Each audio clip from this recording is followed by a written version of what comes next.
ব্লগটা আমি একদম শুরু করছি কিন্তু ডিনার টাইম থেকেই। তো দেখো ডিনার নিয়ে বসে পড়েছি। তো স্যাটারডে নাইটের ব্লগ এটা। আর সারাদিনে মানে এত বেশি আমি টায়ার্ড হয়ে গিয়েছিলাম স্যাটারডেতে।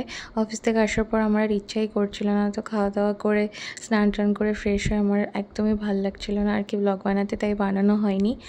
তো টুকটাক কাজ করছিলাম আর এই জন্য ভাবলাম যে থাক ব্লগ এখন বানাবো না। তারপর খেতে বসে মনে করলাম যে চলো ব্লগটা স্টার্ট করাই যাক। আর ডিনারে দেখো রুটি ছিল সিম্পল, তার সাথে ছিল ডিম ভাজা।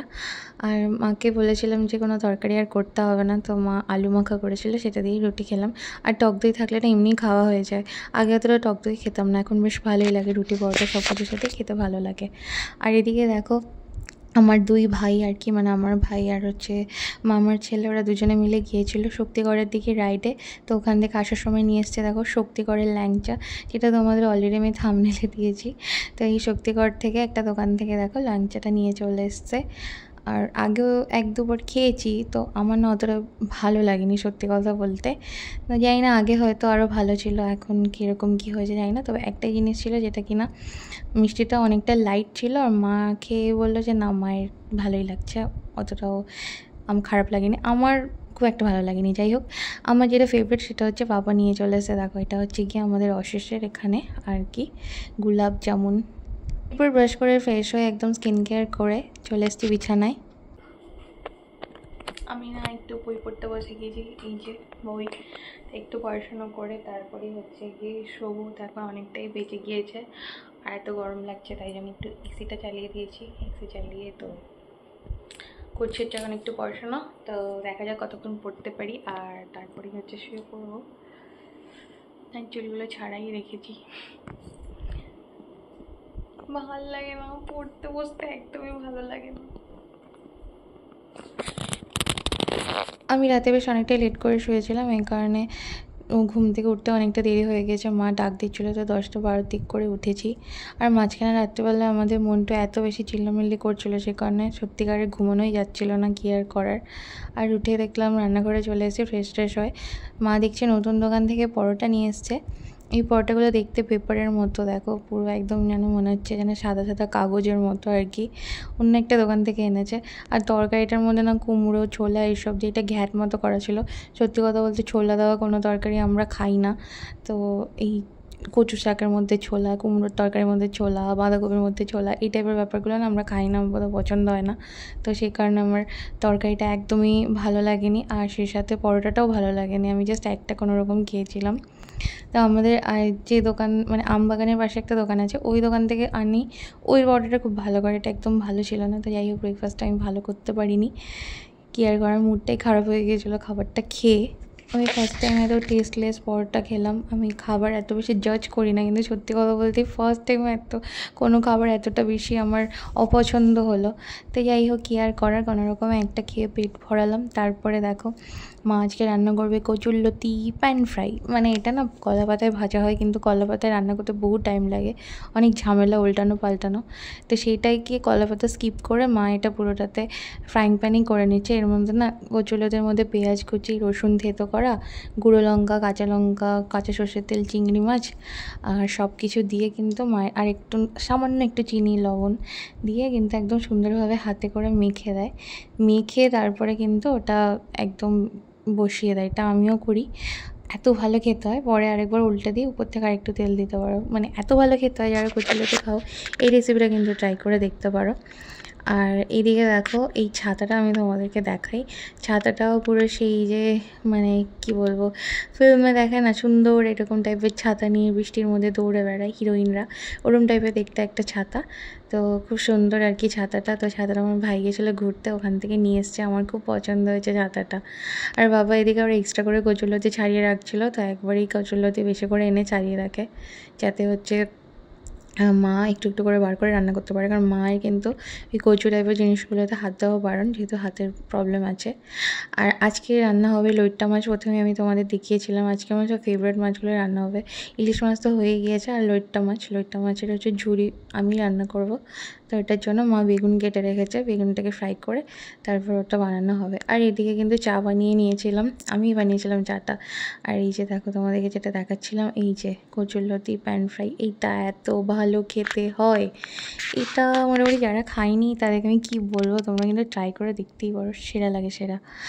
আর এই যে লইটা মাছ যেটা না, ওটা মা হচ্ছে সেদ্ধ করে এটার মধ্যে থেকে কাঁটা যথাসম্ভব হচ্ছে বেছে রেখেছে, যদিও এই কাঁটাগুলো মুখে লাগে না, স্টিল বেছে রেখেছে আর কি, যাতে ভাত খাওয়ার সময় মানে কোনোরকম মানে মুখে না লাগে এই কারণে।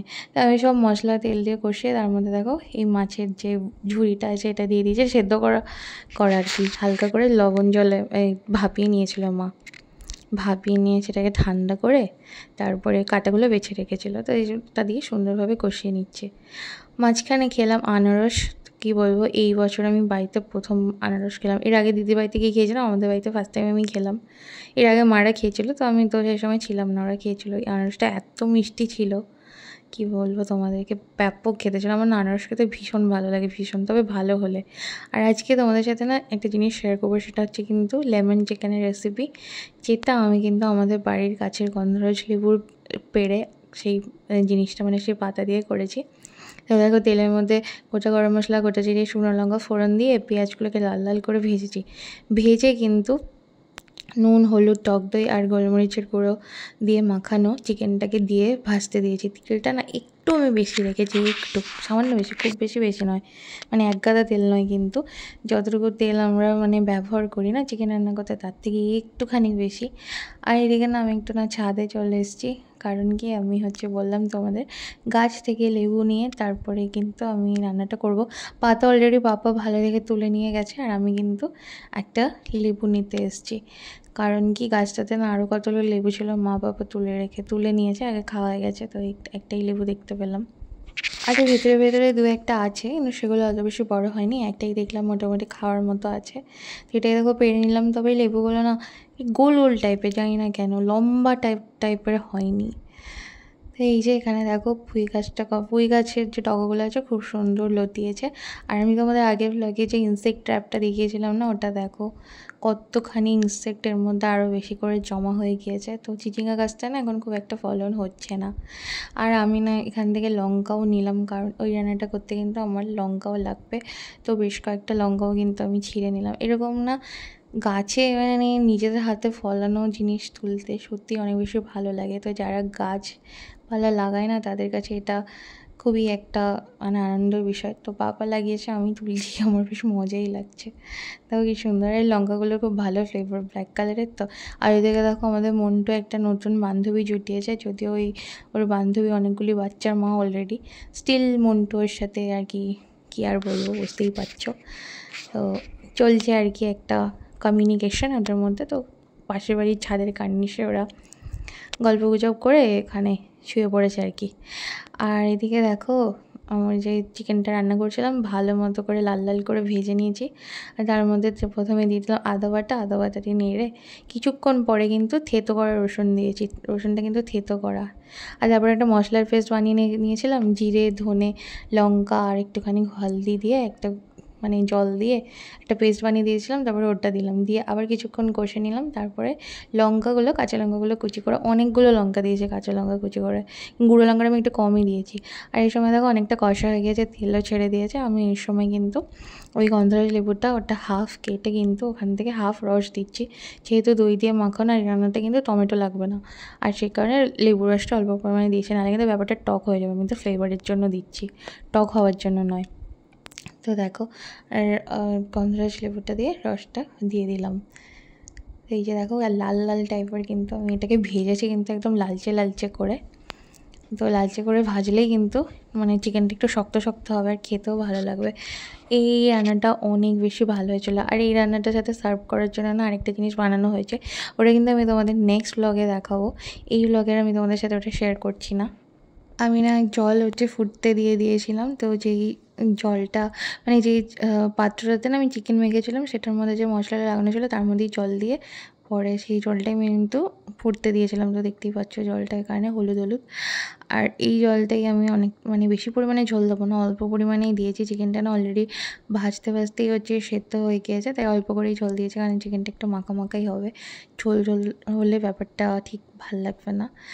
আর অনেকক্ষণ ধরে ঝোলটা ফুটিয়েছি চাপা দিয়ে, তারপরে কিন্তু দিয়ে দিয়েছি গরম মশলা গুঁড়ো, গরম মশলা গুঁড়োটা স্কিপ করা যাবে না, বেশ ভালোই লাগে খেতে ওটা দিলে। চাইলে স্কিপও করতে পারো, কিন্তু আমার খুব ভালো লাগে চিকেনের মধ্যে গরম মশলা ফ্লেভার, আর এই রান্নাটার সাথে যায়ও আর কি। আর এদিকে দেখো আমি দিয়ে দিচ্ছি একটুখানি বাটার, তো আমুলের নিউট্রিলাইটের বাটার এটা। আর এই যে লেবুর পাতাগুলো, এটা দিয়ে কিন্তু আমি ফোটাবো না, জাস্ট চিকেনটা যে ঝোলটা ফুটছে তার উপরে দিয়ে দিয়েছি লেবুর পাতাগুলো, আর এটা দিয়ে জাস্ট একটু নেড়ে নেবো। এটা দিয়ে কিন্তু আমি বেশি ফোটাবো না, ফোটালে কিন্তু ব্যাপারটা তেতো হয়ে যেতে পারে। তো শুধু দেখো এই যে চিকেনটা ফুটছে এরই মধ্যে দিয়ে জাস্ট নেড়ে নিচ্ছি হালকা হাতে, যাতে একটু ঝোলের মধ্যে লেবুর পাতার ফ্লেভারটা চলে যায়, তো সেই কারণে। এরপর গ্যাসটা বন্ধ করার জাস্ট আগেই কিন্তু আমি এই যে লেবু স্লাইসগুলো, এটা গন্ধরাজ লেবু স্লাইস একদম পাতলা পাতলা করে রেখেছিলাম, সেটা কিন্তু দিয়ে দিচ্ছি। দিয়ে আমি কিন্তু আর ফোটাবো না, গ্যাস অফ করে দেবো, তার আগে ঢাকনাটা দিয়ে দেবো। আর অনেকক্ষণ পরে কিন্তু ঢাকনাটা খুলবো, প্রায় 15-20 মিনিট পরে খুলে দেখবো, পুরো খুব সুন্দর একটা ফ্লেভারও বেরোবে, সেই সাথে কিন্তু তেলটা উপরে চলে এসেছে, লেবুর কালারটাও চেঞ্জ হয়ে গিয়েছে। তো এভাবে কিন্তু অবশ্যই তোমরা ট্রাই করে দেখো, এটা খেতে জাস্ট মারাত্মক ভালো হয়। তো চলো আজকে এই পর্যন্তই, টাটা।